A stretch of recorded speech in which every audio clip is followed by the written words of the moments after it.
So this is question number 14 from your homework. It's two bodies, and it's a Newton's law. Block B weighs 100 newtons. Body A weighs 35 newtons. If the coefficient of friction between body B and the inclined plane is 0.56 for the static case and 0.25 for the kinetic case, we have two questions. Find the acceleration if B is initially at rest. So that tells you, when you do all the problems, you want to use the static coefficient of friction. And for part B, find the acceleration if B is already moving. That's when you use the kinetic coefficient of friction. That's the difference between the two, basically. And it's once you actually solve the problem, it's not difficult to do it. So what we do is we draw the free body diagram of each of them. So we've got body B, it's on a plane, right? And it's got the weight. And what is body B's weight? 100 newtons. And we've got a normal force, which we haven't calculated yet. Now, what are the other forces acting on it? Well, it's going to be moving accelerating up the ramp, and that's being tugged by the string, right? It's tension. But there's also friction. So friction is opposing the tension. So we have four forces acting on this block. Normal force, the weight, the friction, and the tension.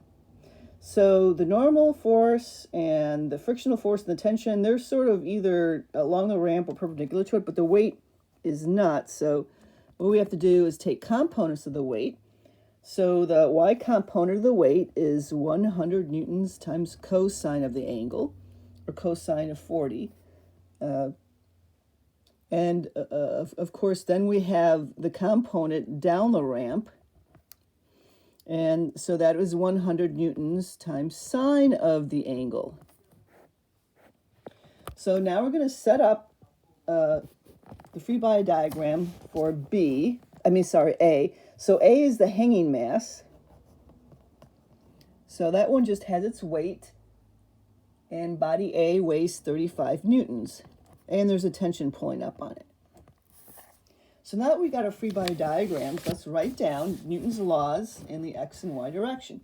So this one over here is very easy because it's only in the vertical direction. Now this is not equilibrium. It's accelerating because the block A is going to be heavy enough for it to be pulled down and pull B up the ramp. So because the motion is going to go in this direction, so that's the acceleration, it's going to be moving the whole system, and that means it's the hanging mass is moving downward. So this Newton's law, sum of all the forces in the y direction is equal to m times a. Sorry, hold on. What are some of the forces? Well, it's 35 newtons minus the tension is equal to the mass. And what is the mass of block A? Well, it's 35 divided by 9.8. So 35 divided by 9.8 ends up being 3.57. So I'm just going to put 3.57, and that's times A. That's kilograms times A. So there's our first Newton's law equation. So I'm going to solve for T because I'm going to join the two equations via the tension, like we did in many other problems, right? So the tension then, move that over the other side, that's equal to 35 newtons minus 3.57 kilograms A. All right, so let's keep that to the side, and now let's write down the Newton's laws equations for the part body B. And so that's going to involve the cosines and the angles and stuff like that, because obviously it's at an angle. I'm trying to put this down so I don't have to hold it all the time. Okay, there we go. So let's do the x direction along the ramp. So the motion again is to the up to the right. So tension is going to be positive, and then we have two things that are pulling it in the other direction. So we have the tension minus the frictional force, which is mu times the normal force, right? And then minus this 100 newtons times sine of the angle, so that's 40.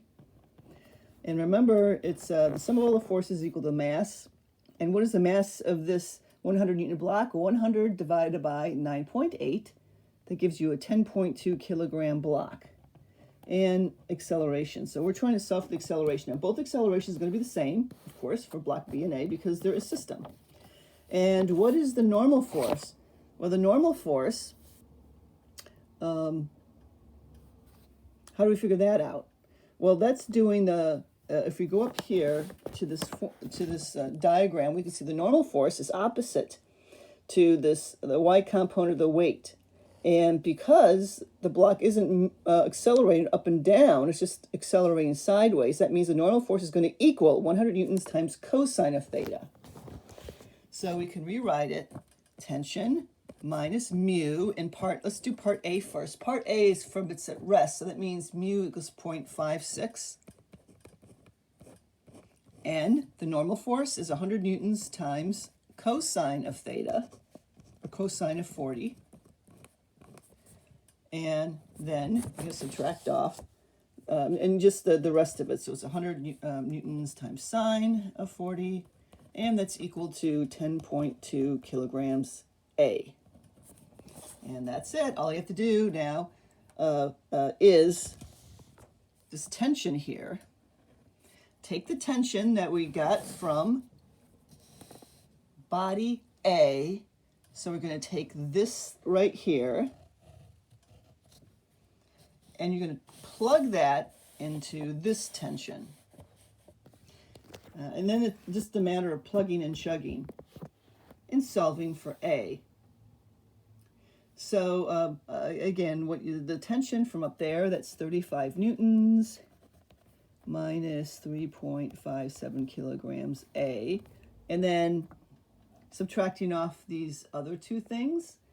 So I got 42.88 minus 64.3 for those.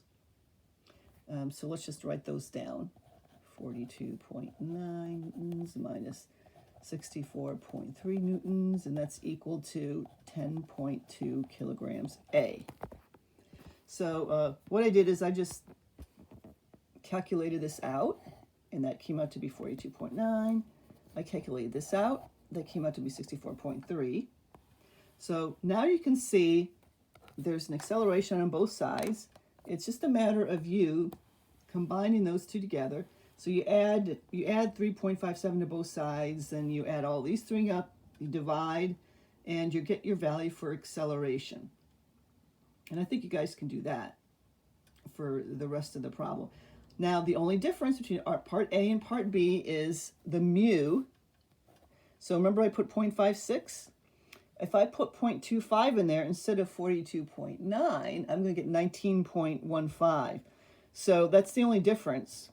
So that means that this thing over here is going to be smaller, and so the acceleration is going to be a little different in that case. Okay, that's the difference between part A and part B. But you do basically the same thing. You just go back up to here and switch off the mu, and everything else is the same numbers. So the only thing that's going to change is this number for part B.